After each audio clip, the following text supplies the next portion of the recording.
వెండితెర మీద బాలతారలు ముద్దు ముద్దుగా డైలాగులు చెప్తూ నవ్వుతూ ఆడుతూ పాడుతూ ఉంటే ఆ సీన్లన్నీ చూసి మనం మురిసిపోతుంటాం. కానీ మనకు ఆనందాన్ని అందించడం వెనక వాళ్ళు పడే కష్టాలు, అనుభవించే చిత్రహింసలు తెలిస్తే షాక్ అవుతాం. కమల్ హాసన్ రెండవ భార్య శృతి హాసన్ తల్లి సారిక ఒకప్పుడు బాలనటి అన్న సంగతి కొద్దిమందికే తెలుసు.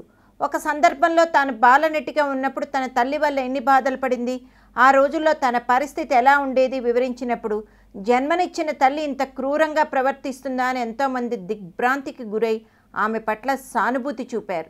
సారిక పరిస్థితి ఎలా ఉండేదంటే ఆకలేస్తే చాలా కొద్దిపాటి ఆహారమే పెట్టేవారు. బాగా తింటే లావైపోతే వేషాలు రావని భయం. పిల్లలకు చాక్లెట్లు, ఐస్ క్రీమ్ తినాలని సరదాగా ఉంటుంది. కానీ ఎవరైనా ముచ్చటపడి సారికకి ఇచ్చినా అవి తినడానికి తల్లి అనుమతించేది కాదు. తింటే బండలా తయారవుతామని గద్దించేది.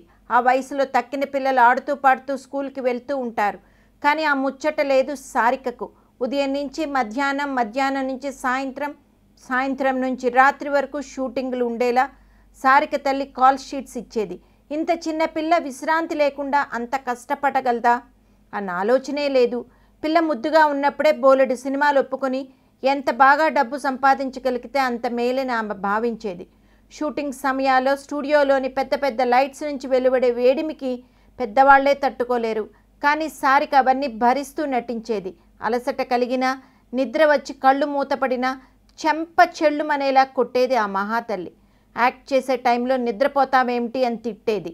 ఏడుస్తూ చెప్పే డైలాగులు ఏడుపుతో చెప్పలేకపోతే ఆమె సారికకు గట్టిగా గిల్లి ఇప్పుడు డైలాగులు చెప్పు అని భయపెట్టేది.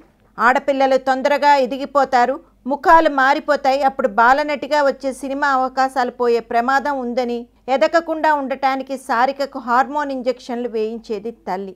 వాటి వల్ల కలిగే సైడ్ ఎఫెక్ట్స్ను కూడా సారిక భరించేది. ఇలాంటి చిత్రహింసలు ఒక్క సారికే కాదు, దక్షిణాదిలో శాలిని, శ్రీదేవి, రోజారమణి లాంటి వాళ్ళు కూడా ఏదో ఒక దశలో అనుభవించిన వాళ్లే.